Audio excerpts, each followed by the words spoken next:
qu'on est la meilleure tribune du championnat. Mais oui, je veux dire qu'on est la meilleure tribune du championnat.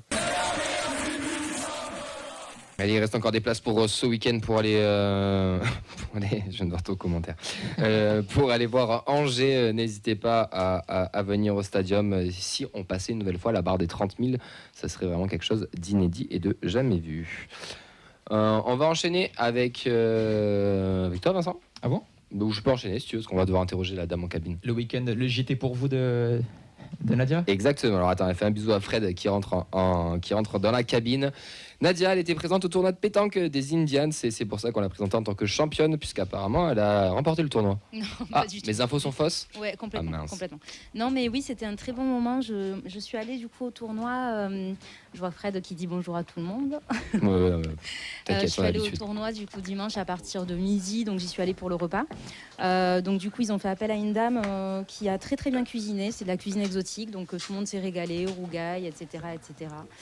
Donc voilà, et puis donc le tournoi en fait était très chouette dans le sens où c'était pour pouvoir se mélanger au noyau et puis apprendre à se connaître un peu mieux. Pour moi c'était réussi parce que j'ai passé un très bon moment. Je me suis pas mêlée à la compétition, mais j'ai quand même joué, j'ai pu jouer, on m'a prêté des boules de pétanque et voilà, donc j'ai fait équipe avec Guy et avec le petit supporter. Voilà, donc on a formé une belle équipe. Et est-ce que tu as remis une couche pour qu'il vienne à l'émission aussi parce que Fred, apparemment, chaque déplacement l'harcèle pendant 3 heures dans le bus pour qu'il vienne à l'émission. C'est ça, et j'en ai rajouté une couche, du coup, voilà, mais peut-être qu'il va passer. Voilà, mais c'était vraiment bien, vraiment, et voilà, ça s'est terminé vers 19h à peu près. Donc très bon moment passé, en Très plus bon c'était moment. super beau dimanche. Il faisait beau, donc ouais, on pouvait jouer à l'intérieur, à l'extérieur, voilà. Mais du coup, il ne faut pas hésiter à y aller, pour ceux qui ont un peu peur de... voilà, du niveau ou quoi que ce soit, non. Ou de se retrouver toute seule, parce que toi tu y allais toute seule J'y suis aussi. allée toute seule, ouais, je devais y aller avec Arthur, mais Arthur, je ne l'ai pas vu. Donc voilà, mais finalement, ils ont été accueillants et voilà, j'ai pu trouver des personnes avec qui échanger, discuter, rigoler. Non, c'était cool. Merci beaucoup Nadia pour son petit retour. La grosse nouvelle, c'est la blessure bien sûr de Nicolas Hyssen. On a un petit peu parlé dans la programmation. Il est out pendant 1 mois jusqu'à la prochaine trêve internationale. Bruit de champagne, hop. Pour toi, oui. C'est la grosse nouvelle. Il y aura, je pense que ce sera un des débats de la preview, bien sûr, de vendredi. Mais là, comme ça, on envoie ça vous fait quoi? Même si on s'attendait un petit peu, Nathan. Terrible quand on sait que défensivement, on est aussi peu serein. D'avoir le taulier qui, en plus de ça, avait fait un début de saison qui avait été récompensé par une sélection avec le Danemark. Forcément, très grosse perte pour nous. Par chance, on aura des adversaires un peu plus abordables. Voilà, c'est mon seul motif de satisfaction. Je me dis que ça aurait pu tomber dans un moment bien pire. Donc ouais, c'est une sale nouvelle quand même. Ouais, moi je trouve ça assez compliqué parce que tu vas te retrouver avec 3 nouvelles recrues sur le terrain qui se connaissent pas, qui n'ont pas joué ensemble. Sachant qu'Agdag, je pense qu'il a 0 minutes. Si, Agla, il a joué. Hein. Il a joué À Brest. Ok. Et Cresswell qui est un peu au fond du gouffre depuis Marseille, donc à voir quoi. Mais ouais, ça va être chaud. C'est sûrement le pire blessé qu'on pouvait attendre, quoi. Donc, qu'est-ce que je voulais que je vous dise? On va croiser les doigts pour essayer d'aller chercher des résultats positifs. Comme l'a dit Nathan, on a la chance d'avoir des adversaires un petit peu plus abordables, mais espérons surtout que ça n'empire pas. Retour à 4 ou on reste à 5 à ton avis, Mathilde? Moi, je pense qu'ils vont rester à 5, surtout si t'as un mec un pilier comme ça, t'essaies de garder quelques repères, et le système, ils ont joué que d'un système là ou presque, donc je pense qu'ils vont rester à 5. Mais moi, au-delà de l'absence sur le terrain, c'est aussi, je pense, dans le vestiaire, où c'est un mec qui est là depuis quelques saisons, et je pense que c'est un leader de vestiaire, et ça va faire un peu capitaine de mal. bis. Ouais, ça va faire un peu de mal, je pense. Vice-capitaine. C'est surtout qu'il y a des chiffres qui étaient sortis. Je crois qu'il a raté 3 ou 4 matchs en 3 ans, quoi. Il n'a jamais été blessé. Les seuls matchs qu'il rate, c'est sur carton rouge ou quoi que ce soit. Donc je crois que c'est sa première vraie blessure depuis qu'il est arrivé au TEF. Bon, après, c'est malheureux, mais j'ai envie de dire qu'il y a eu un recrutement qui était là et qui devrait nous permettre de pallier son absence face à des équipes, comme on l'a dit, un peu plus abordables aussi. Après, personne n'est remplaçable. C'est une terrible nouvelle pour notre défense, mais j'ai quand même encore envie d'y croire. Je me dis que c'est pas parce qu'il est pas là qu'on va quand même en prendre 4 face à Angers et 5 face à Montpellier, tu vois. Genre, je pense qu'un Sidibé, un Mackenzie et un Chriswell peuvent faire le taf sur 2-3 matchs jusqu'à la trêve internationale. Après, ça sera moins bon, mais à eux aussi de montrer ce qu'ils valent et pourquoi on les a et pourquoi on les a recrutés aussi. Enfin, j'ai envie de voir le côté positif. Manon, t'en penses quoi toi de la blessure de Nicolas Hyssen? Globalement, ça fait chier. Ouais, t'as raison. Voilà, si je peux être honnête. Non, là, contre Angers, j'ai un petit peu peur. Parce que là, clairement, on va être dans des matchs où il faut les gagner. Voilà, Angers-Montpellier, il faut gagner. Là, on n'a plus trop le choix. Et il y a des joueurs suspendus, des joueurs blessés. Et c'est pas le moment, C'est vrai qu'il y a les globalement. suspendus qui s'ajoutent à ça. C'est ce que tu veux dire. Je voulais rebondir là-dessus. On a Donum et Caceres qui seront suspendus. Donc, on a vraiment le secteur défensif. Je vais mettre le gros secteur défensif qui risque d'être décimé. Bon, en tout cas, on en reparlera un peu plus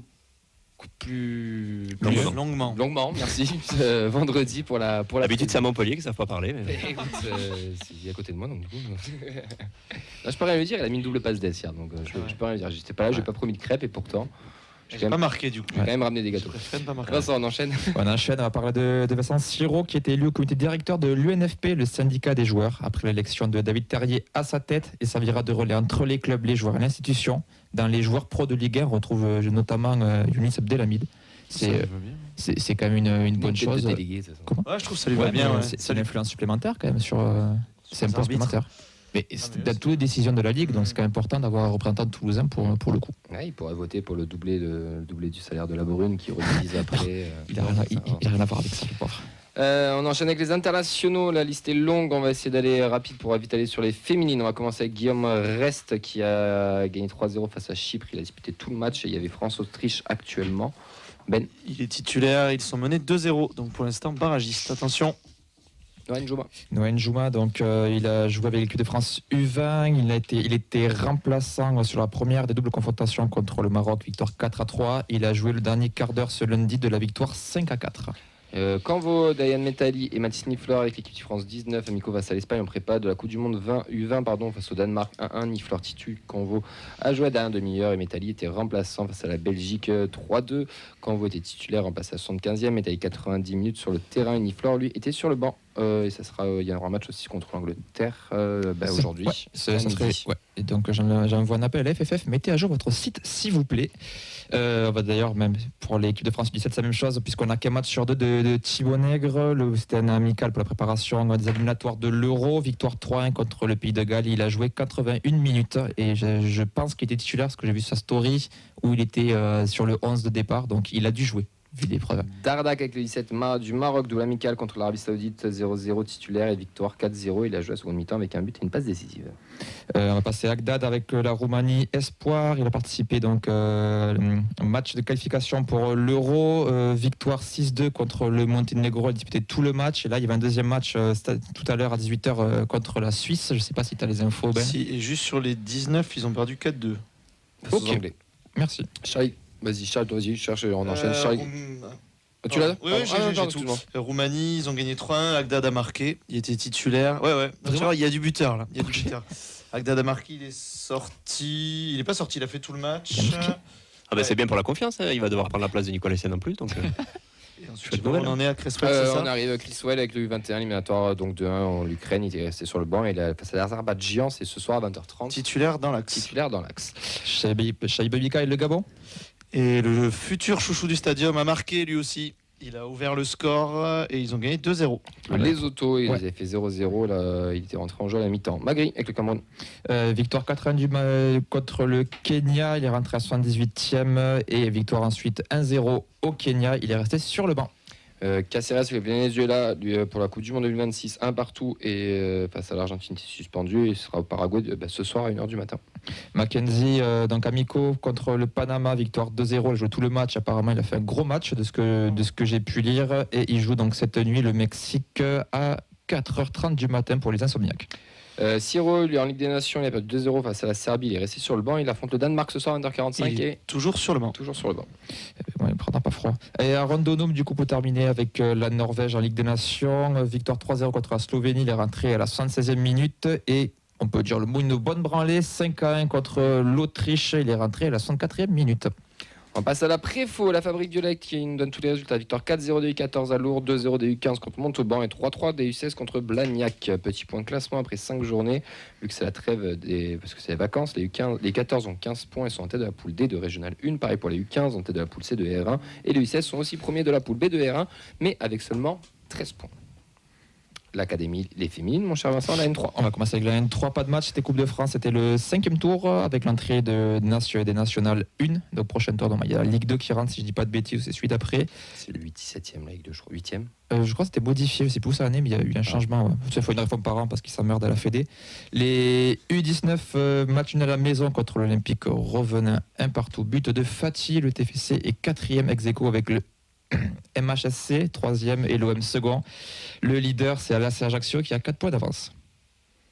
Mathilde, t'as vu les 19 ? Ouais, je suis allée au match.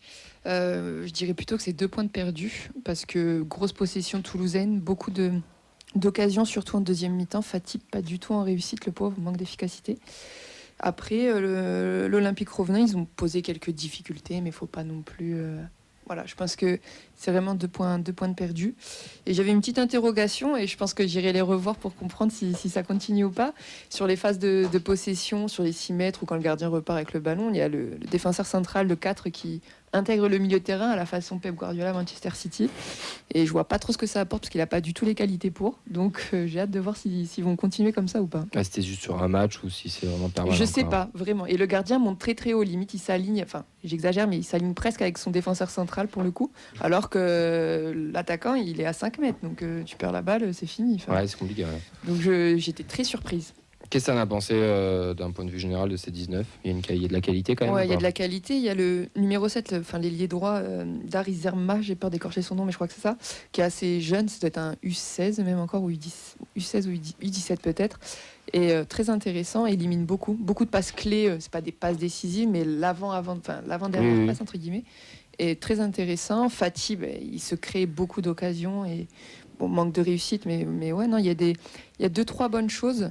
Et même chez l'adversaire, moi j'aime bien aussi regarder un peu les adversaires. Le numéro 9 sur la première mi-temps m'a beaucoup plu. Et le latéral droit aussi, leur numéro 2. Ben, s'ils nous écoutent, sait-on jamais. C'était pas mal. Bon, en tout cas, toi, tu soulignes que ouais, c'est vraiment 2 points de perdus en tout cas pour nos 19, Oui, quoi, oui. qui étaient au-dessus, on va dire, sur le. Oui, en sur le termes match. de. Enfin, si on est dans un match de boxe, au point, le TF a Ouais. gagné, quoi. Il n'y a pas de débat. Putain, dis pas ça, ce Comoli, peut-être qu'il va nous faire des classements au point maintenant comme ça, et on va être 3e ou 2e. Tu vas vendre du rêve à tout le monde. Ouais. Et U17. Ouais, pour terminer, défaite 2-0 à la maison contre Istres. Le TFC est 6e à 4 points du leader. L'OM, c'est très serré dans cette poule de U17.